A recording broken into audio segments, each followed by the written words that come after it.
Hey, Teresa Glass here with the Kitchen Driven Life, continuing my Thanksgiving feast series and what we're making for Thanksgiving. And if you just pull one of these recipes out of here, you will be a star on Thanksgiving. Now, I love pasta, so there's always going to be some sort of pasta at usually every meal, maybe even during the week.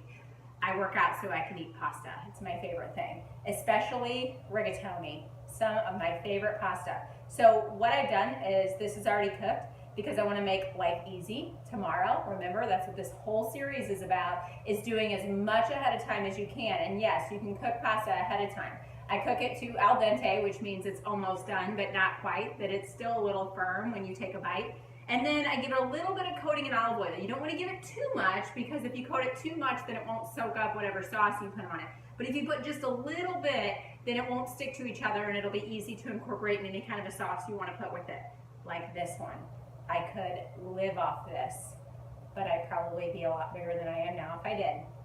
It is a garlic cream sauce with sage that we're gonna add some store-bought, take help from the store, roasted butternut squash too.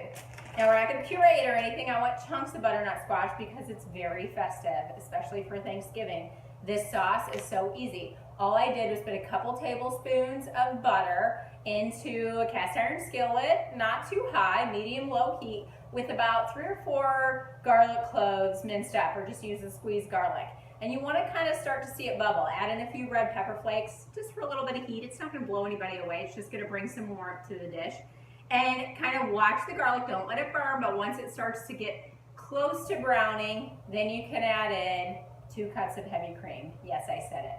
This is a decadent sauce. It is the holidays, after all. And you're gonna let that kind of simmer. You wanna see some loose bubbles, but don't bring it to a boil. You don't ever wanna burn any kind of milk or cream. Then you're gonna add in about a cup, maybe a little bit more, of grated Parmesan cheese. Whisk that through and let it simmer. Keep whisking it. You don't wanna leave milk alone. This sauce doesn't take that long, so stay there with it.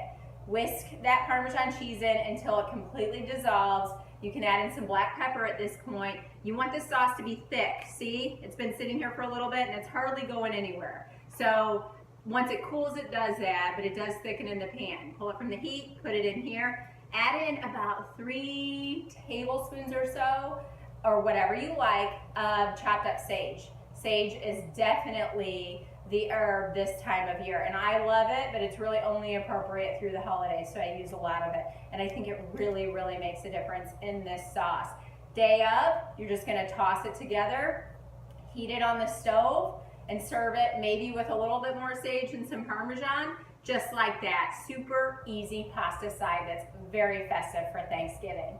If you like this video, comment, share, and if you make any of these recipes, post them or send them to me and I will post them. Thanks for following.